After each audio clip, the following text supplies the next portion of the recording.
podium are members of the Cameron Aggies women's basketball program. In the center of our podium is head coach Tom Webb. On the far side, to coach's right, is Natalie Halbleib. Natalie is a sophomore guard from Aurora, Colorado. On the near side, to coach's left, is Dayla Threatt. Dayla is a junior guard from Oklahoma City, Oklahoma. Coach, March Madness in your first round game is typical, and then it comes down to the final possession. Yeah,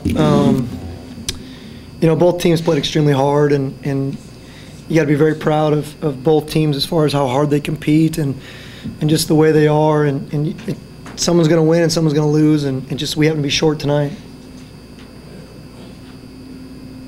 Is there anything to gain from it? I mean, this is the team that you beat last Saturday. Now you turn right around.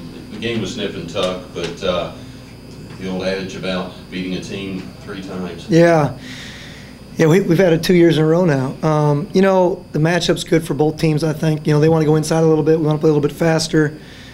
At the end of the day, it just came down to a couple plays, a couple shots, momentum here and there.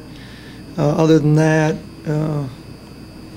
there's really, you know, you want to go out on top, certainly. So, Natalie, your line scored 9 points, 4 rebounds. You had 3 3-pointers.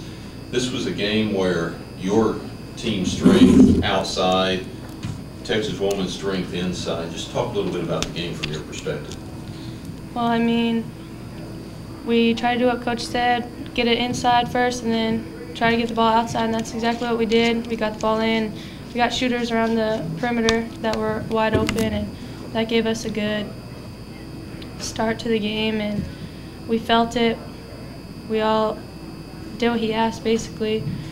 We, I think, did a good job trying to keep fighting about it and getting back. Even though we were down, we got back, kept fighting, worked as a team until the buzzer, and I couldn't be more proud of them.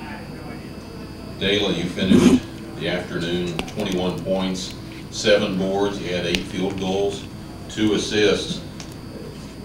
One of the things that was mentioned in the Texas Women's press conference was your team's ability to break and transition. Talk a little bit about that portion of the game for you today.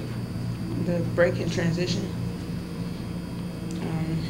They were concerned about their ability to get back cover because they felt that you guys were quicker off the transition.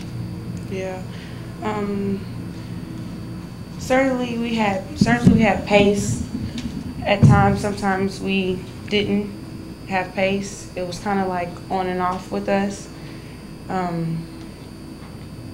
Like Coach said, it was 2 teams going head to head, and we just couldn't get over that hump towards the end. Questions for the Aggies? Go on, folks, or I'm going to ask them. Coach, what was the discussion about it, the free throws down the stretch there? What did they tell you about what happened? yeah, they said that the kid driving, I guess, was 2, I think, and I guess we fouled 24, pushed through the screen, and so that it was a reversible call there either way as far as where they were in the game, and they said if they would have made the basket, they would have taken that off the board and shot 2, and we talk to our kids all the time about you can coach, you can play, or you can officiate, but you can't do 2 of the 3, and we all believe that, and so it's part of the game, and they know the rules better than we do, and you just trust it, and the kid hit some big free throws, and you move on. So. You also had a 3-pointer brain. Yeah. How bad was that? Yeah, it dislocated all the way out. So it was the bottom knuckle, and the hard part about that is you always want your seniors to have an opportunity. And so, as a coach, you probably could have subbed there, someone else shoot the free throw.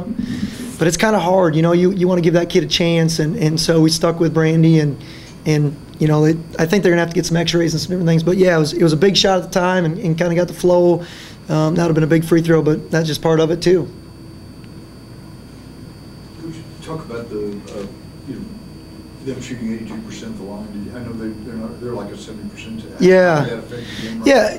The thing that's kind of frustrating a little bit is we like to attack downhill too, and we couldn't get to the line, and that is what it is, and so we just got to be more physical, and they got the ball inside and got some second chance opportunities, And then 24 hit some big free throws late, and that's what happens in tournament time. You got to make plays, and we made a great play there at the end to get it right down to the wire again, and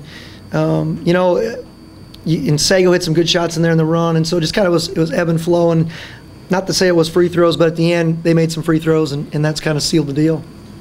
A lot of times you get to the line by going inside, but you guys were awfully strong outside the arc. Talk a little bit about the outside game. Yeah, the one thing that we did last year is we went out and we want to get deeper as far as from the perimeter, and we did that with both Dayla and Nat and with Gomez and all the other kids, and we let it fly. We're not afraid to let it fly. I think it's a fun style to play. I enjoy it. I enjoy coaching that way, and I enjoy coaching this group. That's the thing that's the hardest for me right now is they've been a great group. Every single game, every single day, they get after it. They play hard. They have fun.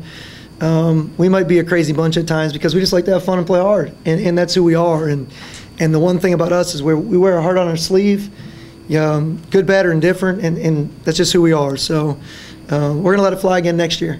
So. I was going to say, you talk about next year, you have both of these young ladies back. Yeah, we're excited about next year. You don't want to think about it until you have to, and that'll come sometime next week, I guess. But we are blessed. We had 3 seniors. Those seniors gave us everything we have. But we do have a deep bench, and we do have returners. And I think the nice thing I told our seniors was they left a legacy. They won here 3 times in a row. Now it's our turn to take care of the rest of it, and we have to do that for them. Any more questions for the Aggies? There was that sequence there where they had gotten up early by about 9 points, and then Matt hit a couple of threes and then one not too long after that. How much of a spark was that? Because really it was a nip-and-tuck game from there on out. Yeah, we were down. I think we were down 9, and then we went on like a big 15-2 or 17-2 run, something like that, and we got up 6. And that's kind of how we play. And Dayla brought it up that we want to play at such pace. We want to play fast. And that doesn't mean take bad shots. And that doesn't mean be crazy with the basketball. We turned it over 13 times tonight, and we played extremely fast.